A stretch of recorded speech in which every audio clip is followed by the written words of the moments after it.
Abantu benshi bamaze igihe badukurikirana ku mbuga nkoranyambaga zacu zigiye zitandukanye nka TikTok ndetse na Facebook, hose twitwa Isoko y'Ubworozi. Abantu rero bamaze iminsi badukurikirana, bamaze igihe kitari gito mbahaye amakuru y'uko twabona aho dutumiriza zino mashini.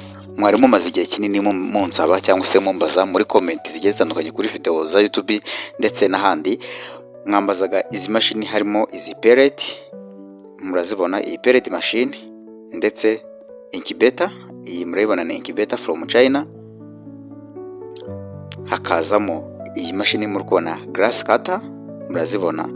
Hakazamo crusher machine.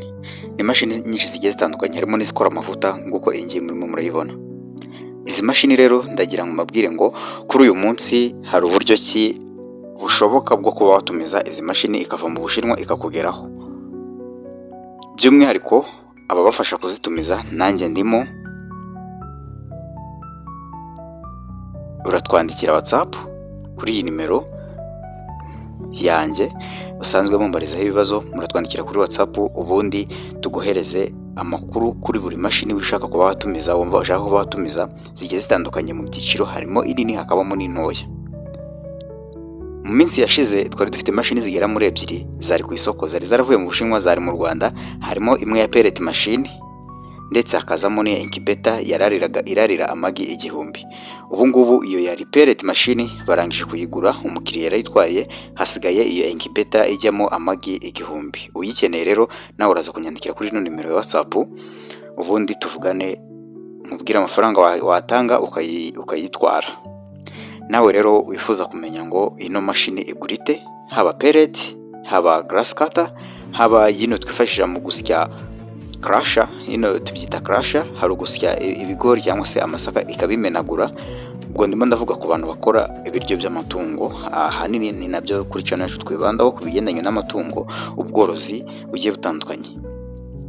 Kuri uyu munsi rero izi mashini zigiye zitandukanye wazikoresha ibiryo bigiye bitandukanye. Ni ukuvuga ngo ino mashini ya pellet wayikoresha ibiryo by'inkoko, ibiryo by'amafi, ibiryo by'ingurube, ibiryo by'inka, itungo ryose barikorera ibiryo bakoresheje pellet. Pellet rero ni ino mashini ibikora nkuko murimo murayibona. Pellet ni ubwatsi bwiza ku matungo, by'umwihariko kuri wowe woroye inkoko, wagaburaga ubwatsi mu nkoko zawe ukabona zirimo zirabusanza cyangwa se ziraburya nabi zikabusandaguza. Ni ukuvuga ngo rero iyo bikozemo pellet bikaba biri muri ino form ya pellet, abantu mwororeye inkoko z'inyama musanzwe mubizi neza ko ibiryo musanzwe mugura by'izo nkoko biba bikoze muri pellet. Pellet machine rero niyo ikora pellet. Muri ino mashini ikintu cyose ushizemo, haba impungure, haba ibigori, haba ibitiritiri, haba ibyatsi, haba ibiti, icyo ni kiri input.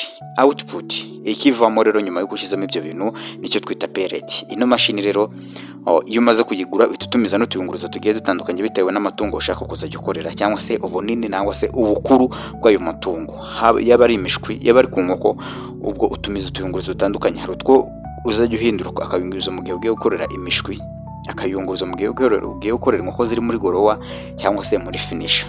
Worora amafi naho utumiza tuyunguruza dufite size zingana n'ibiryo by'amafi.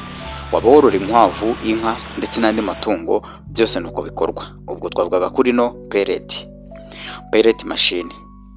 Pellet machine dufite modo zigera muri 7 nkuko muri kuzibona kuri no foto.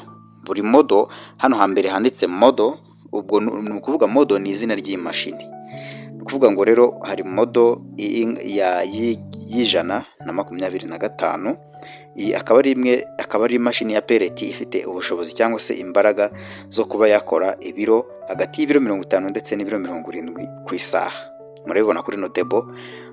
Guhera hano hasi rero guhera kuri ino pellet ya mbere kuri modo yino modo ngo bwiye 125, ukagera kuri no modo yo hasi ifite modo ya 600, ariho imashini. Iyo mashini aba ariyo mashini nini ya pellet ishobora gukora ibiro 4000 n'ibihumbi 5. Urumva ko iyi mashini uyifitiye iwawe waba ufite uruganda rwo gukora ubwatsi bwo ni ku pellet. Ubwo rero izi mashini zigiye zifite ibiciro bigiye bitandukanye bitewe n'iyo ariyo nyine wahisemo n'ubushobozi bwayo. Ni ukuvuga ngo rero ushaka kuba watumiza pellet machine muri zino ngizi uraza kutwandikira kuri WhatsApp tukubwire buryo ki amafaranga wakishyura bitewe n'iyo wahisemo iri mu Bushinwa ndetse igeze no mu Rwanda, amafaranga uzatanga hamaze kuvamo shipping ndetse na CBM. Kuri wowe rero ushaka woroye inka, ingurube ndetse n'andi matungo abasha kurya ibyatsi bino bwo watemaguye, murabibona hano, ino mashini yitwa grass cutter, zigiye zitandukanye, hari izikata imitumba, hari izikata ubwatsi. Izi nazo rero ziratumizwa kandi ndahandi ziva mu Bushinwa. Uraza kutwandikira ku makuru yisumbuyeho kuri aya ngaya ndimo kuguhereza hano, nawe ugende ubona amakuru agiye atandukanye.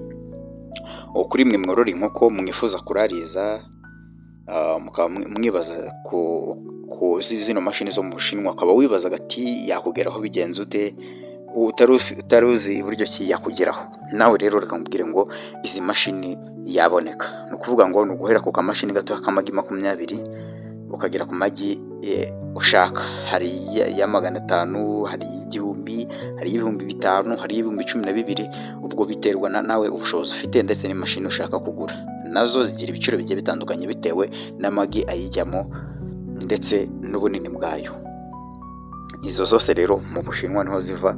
Ushaka kuyitumiza uraza kutwandikira nawe kuri nimero tugufasha kuyitumiza. Gusa uyikeneye byihutirwa hano mu Rwanda, nkuko nabibabwiye, twari dufite imashini ebyiri.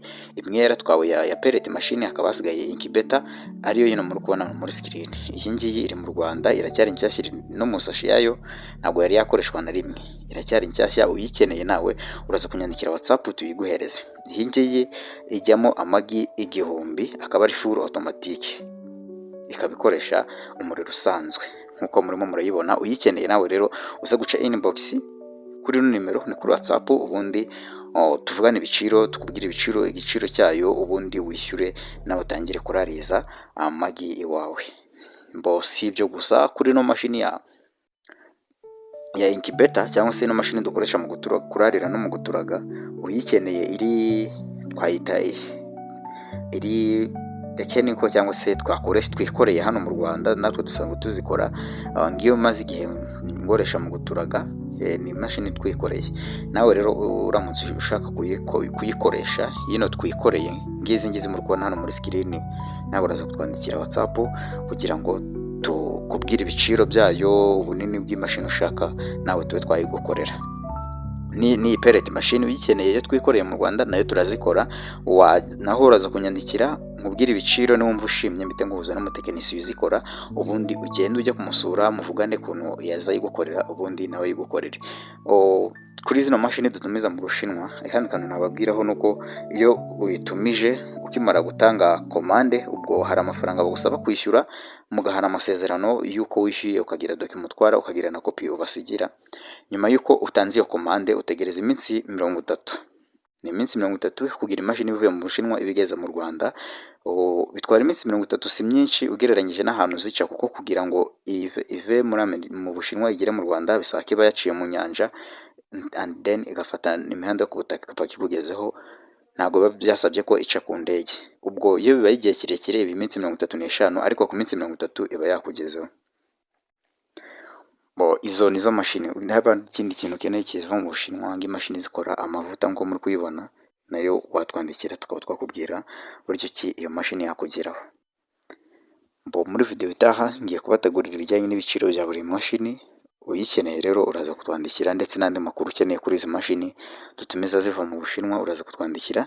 Nimero yacu nkuko mwagiye muyibona aho kuri screen. Reka nkubwire ngo rero ushaka kujya ubona amakuru menshi agiye atandukanye, wadukurikira kuri TikTok, twitwa Isoko y'Ubworozi, cyangwa se ku zindi mbuga zacu twitwa Isoko y'Ubworozi. Reka nkubwire ngo komeza